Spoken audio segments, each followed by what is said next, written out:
The World Business Angels Investment Forum wrapped up today. More than 100 international speakers gathered at the Congress in Istanbul. They discussed the benefits and challenges of the angel investment community and how to ease financing for innovators and startups. A $200 million fund that will help early-stage businesses to grow has also been announced.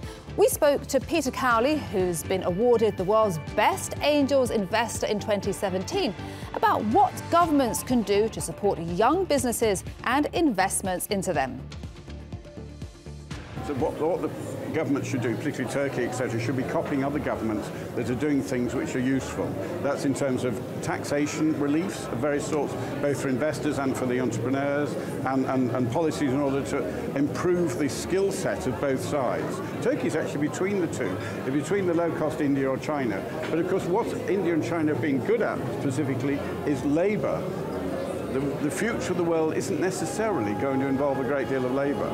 So I think Turkey's in a good position there, because you haven't necessarily got cheap labour, but you've got lots of educated people. So what you need to do, though, in order for these companies to grow, is to think well outside the Turkish environment. They've got to think of the market being global, which of course is quite easy to do in principle. English is a single language, so English is very important, but secondly, because most digital companies, i.e. software-based companies, internet-based companies, actually scale pretty easily compared with the old days. So Turkey's got to concentrate on building companies that succeed internally within Turkey. That's a great start. Most entrepreneurs try their local market first, and then have got the ability, aspirations to scale. That makes a big company. Once you scale the business, you're employing people, you're generating social property, you're generating wealth, etc. And they're replacing the large companies. If you look forward 40 years, it may well be that the world is populated with smaller companies. It may be these giant companies just don't exist. I'm not sure what will happen to governments even, because the government is the biggest employer generally. We also spoke to Turk Telekom CEO Doany about which sectors a big company would look to invest in.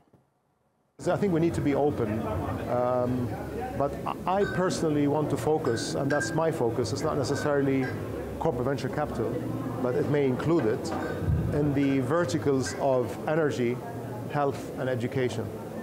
And I'm also very interested in smart city and some horizontals. Now, the smart city is being done by Innova company, one of the companies that I had acquired from my time, and there I think there is room for some early stage companies that are doing some interesting things. In the verticals of energy and health, there's a lot of things I think that can be done. I think even brand new startups can come out of this. Especially in health now, we made our first investment in that area. And this is not only about, sick people, but this is also about healthy people as well. So you can build an ecosystem of actually generating money to be able to make investments.